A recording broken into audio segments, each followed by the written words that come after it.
you have to protect your mental health Yeah. in this industry. It is so important. As an actor, you are faced not with rejection, but you're faced with silence a lot of the time, which can sometimes be worse. It's disappointing that we're still not at a place where we can be mediocre and succeed.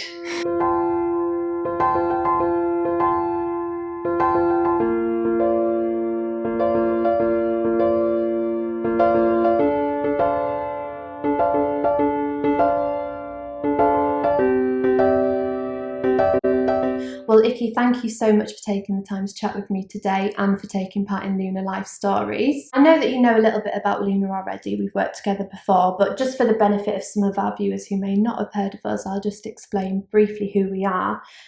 So we are a female entertainment company, and we basically aim to provide opportunities and safe spaces for women in the arts.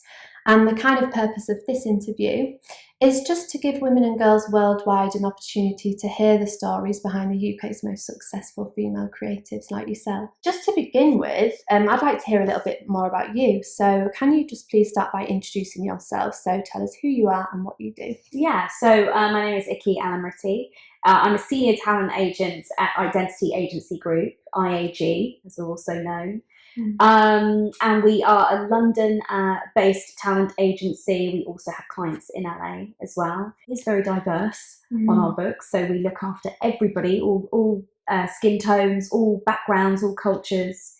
But our niche, and I guess our calling card in the industry, is very much looking after people who are different and have often been sidelined, and we are bringing them to the front. Amazing, and quite successfully. There's obviously a need for it because some of your clients, you might want to touch on what they're doing, but I'm seeing things like Screen International Stars of Tomorrow, British period dramas, Hollywood blockbuster films. It seems like your clients have got like every area of the industry covered.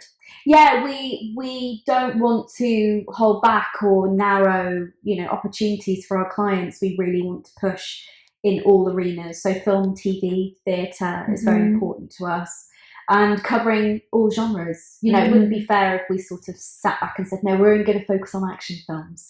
we're only going to do, features. We're not going to do anything else. There's so much work out there, a wealth of really interesting projects going on, and we want to make sure that we've got clients being seen for all of them. Amazing. And am I right in thinking you've been with the agency from quite early on? So like 2011, is that right? Yeah, so I've been there I've been there just past 8 years now. Wow. Time really flies.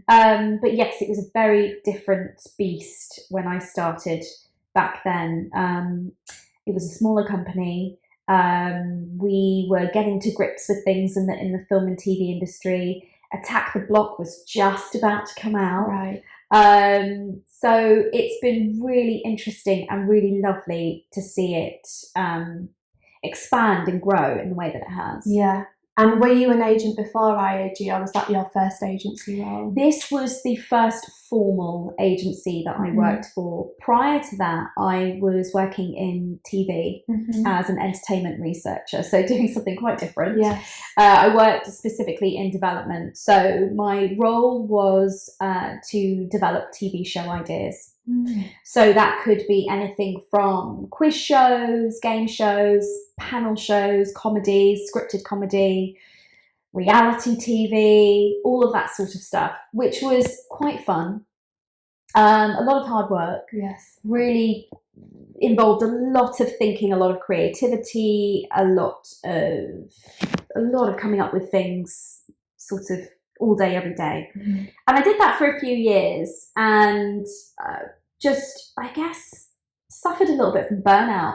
And actually aspects of my job that I really enjoyed weren't really the main area that I was supposed to be doing. I liked sort of interacting with the actors and the comedians that we brought in to help us with read-throughs and if we wanted to do a run-through of a game show with commissioners, had my little batch of people that I always sort of brought along.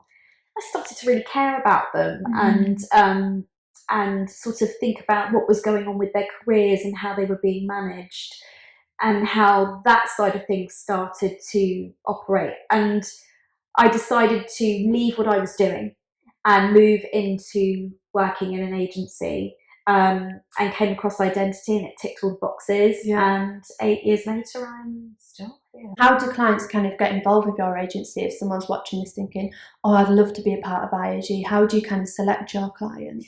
Well, we have a drama school, which we are attached to, our sister company. So that's the Identity School of Acting. And that has been around for the past 16 years. And it's always been open to people from all walks of life. It's a part-time drama school. So our agency was born from that about 10, 11 years ago. And we have a remit as a company to go down to all the showcases and drop into classes. We do a little bit of teaching there every now and then as well.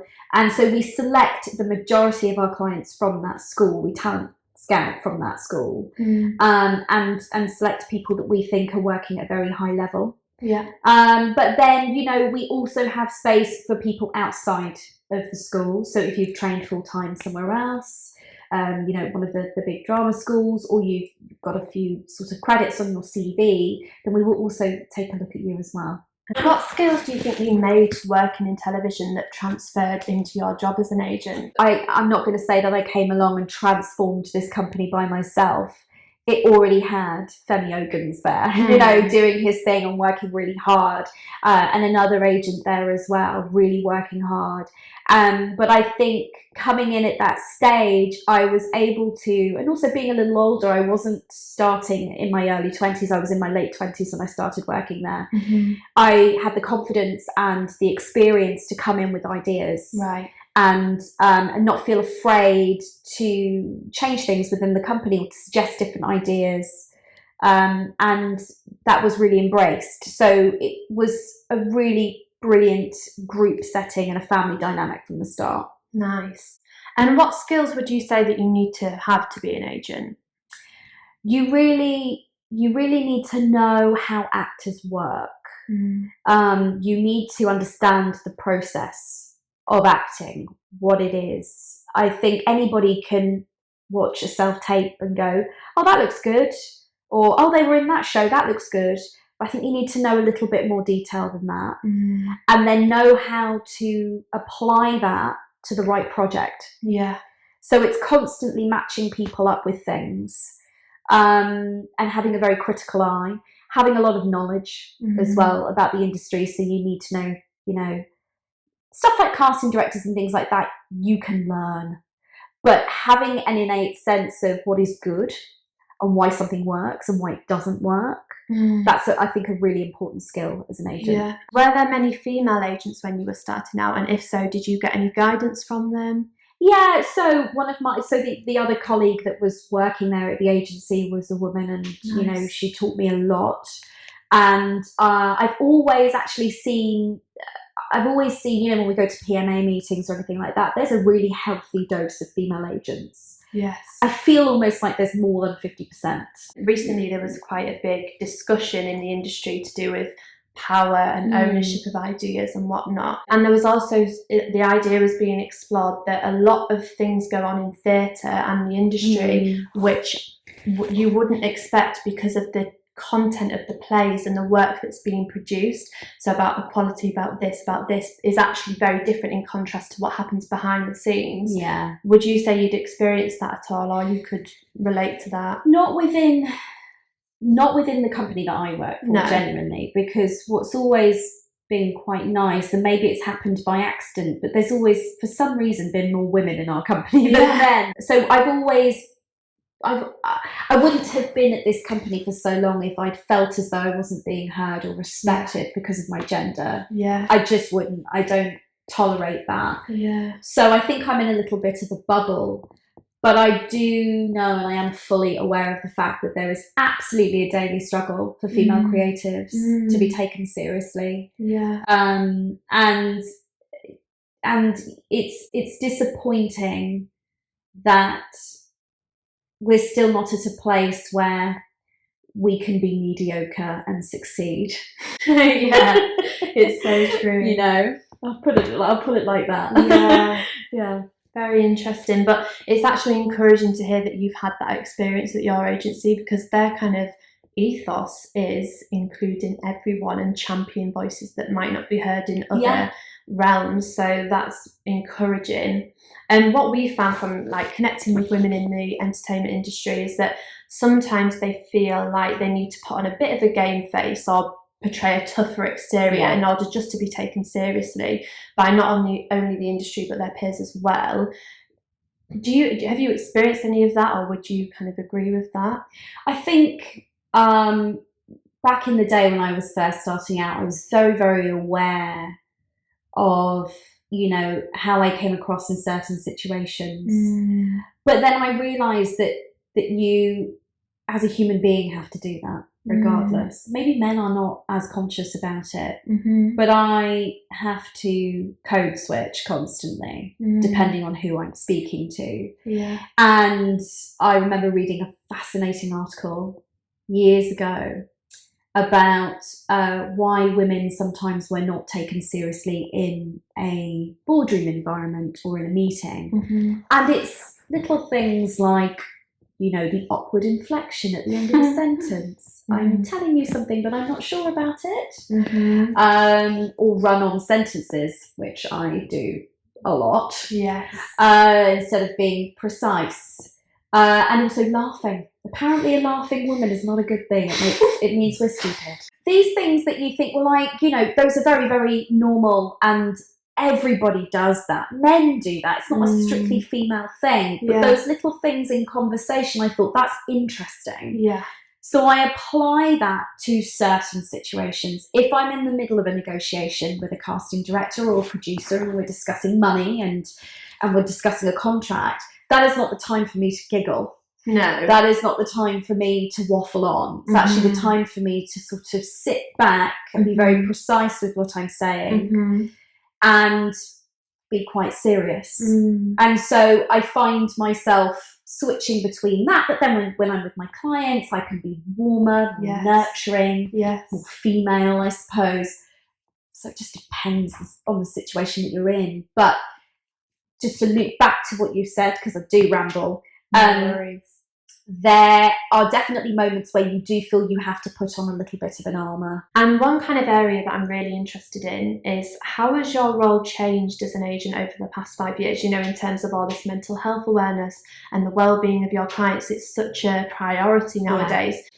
Well, I've always had, like, you know, I used the word maternal earlier on, but I've always had that approach with my clients. I've always cared, because if I didn't, I wouldn't do this job.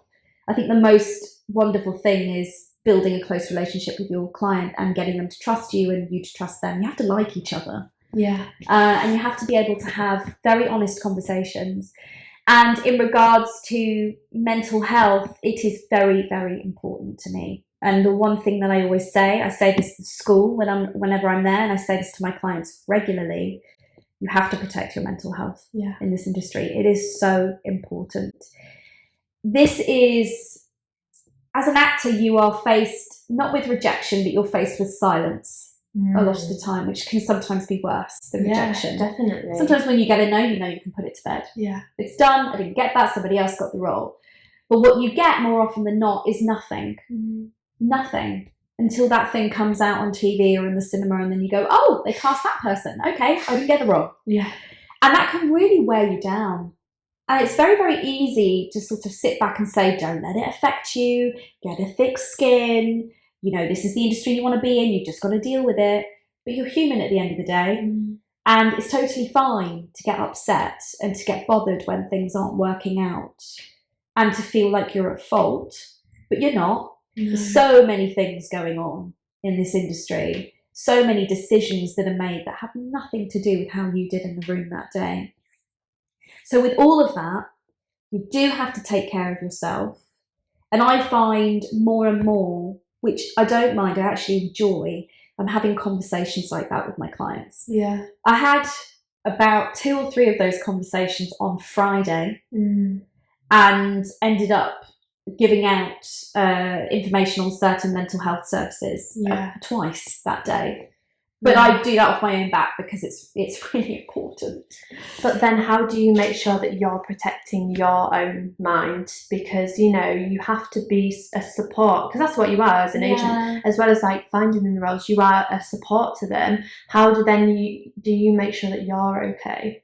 You have to look after yourself. Yeah. You have to, I hate this phrase, it's so American, but you have to practice self-care. Yeah. You know, if this, I only have one agent, but I have more clients. You know, I have my clients.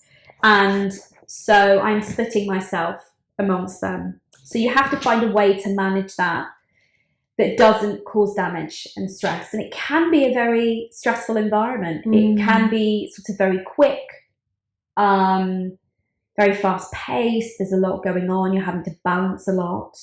You're dealing with actors who need you. So they're vulnerable. Yeah. I, as an agent, am their only source of income, effectively, from that industry. Yeah. You know, I'm the gatekeeper. I'm the one that sells them to somebody else.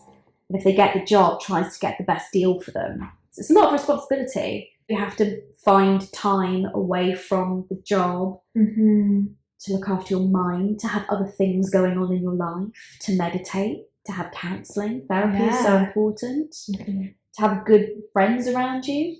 Yeah.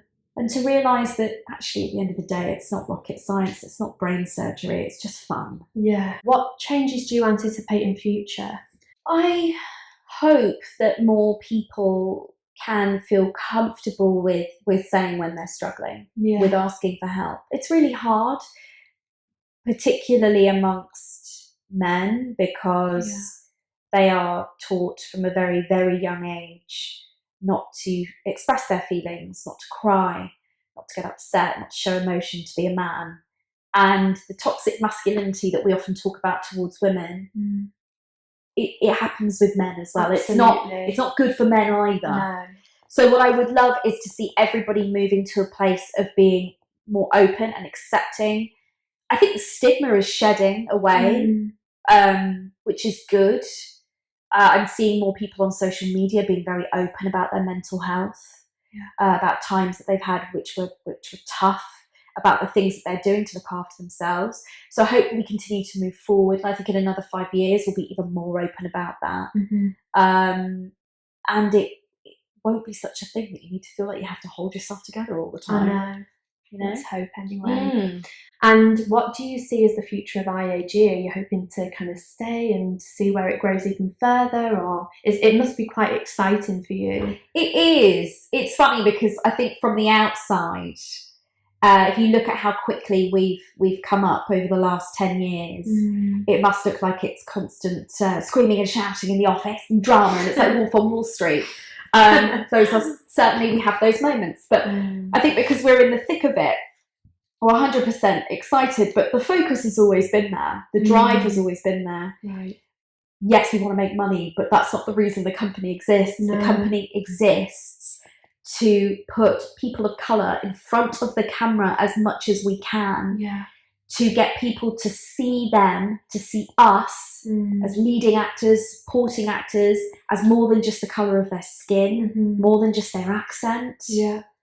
And we haven't got there yet, so we'll keep pushing on. Yes. I mean, there's no end to where this can go. There's still a fight to be had, and we go in every single day and we fight. Yeah.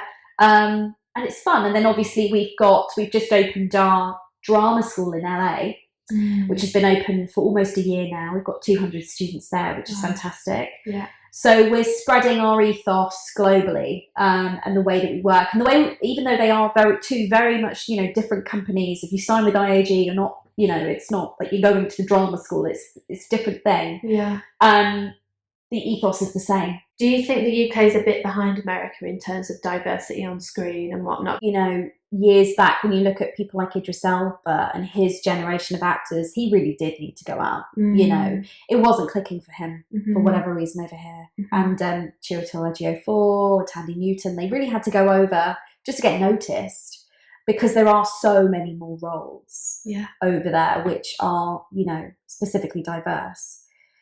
But I don't know if necessarily they are better at doing it. What I find really interesting is in film and TV over here and on stage, we're really used to seeing couples of different races together. Mixed race couples is kind of the norm. You see it on the streets of London all the time. Yeah. Over there, it's very much still, you've got lots of people of colour on the screen, they just don't blend together. So it feels segregated in a way, and a few of my actors who work over there a lot have said that they feel as though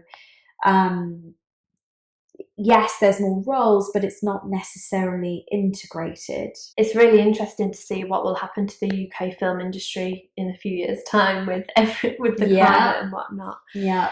Just to round up, we get asked this question so many times, so I thought I'd pass it back to the expert. How do actors approach you? So how do actors approach the agent? So obviously the best way to do that is via email rather than finding out where they live and knocking on their door, anything crazy like that. But sending an email is always the best route. Now we do get a lot of representation emails every day, and a lot of agencies will as well. So it's daunting, but there are a few little things that you can do to make you stand out from the pack, and that is be precise. There's no point sending a 1,000-word email that looks like a long letter, where an agent who hasn't got a lot of time has clicked on your email and is having to scan through for all the information to find out what it is that you want. So you want to keep it brief. You want to keep it personable, but don't go on and on for days. Throw in some interesting facts about yourself that are unique. If you can horse ride, great. If you can do these accents or you can speak this language, wonderful. If you've got a couple of credits already, amazing, mention them. So really sort of highlight your skills. And a real sort of must for any agent is when you click on that email and you read those first few lines, you want to get the feeling that that actor has specifically approached you. When it's a blanket email effect, your first thing is, well, you've sent this to every single agent. I can see that because you put everybody on copy rather than BCC, which I've had so many times, so it breaks my heart when that happens. So you're contacting me because I'm in contacts or however you found me. And there's no real interest there for you to connect with me on an agent level. So find out who that person represents. Go on IMDb Pro. If you don't have an account, you can just sign up and do a free one. Do your research. Look at the actors that you really like. Look at their careers and go, yes, I want something like that. Look at who represents them. And contact those agents specifically. You're not going to get everybody writing back. We just can't. The volume is high. But those things like that, and a good headshot. If you've got any material as well, little links to a show reel, put it all on there. Amazing. Well, it was very interesting to hear all about your life and career, and I'm very excited for the future.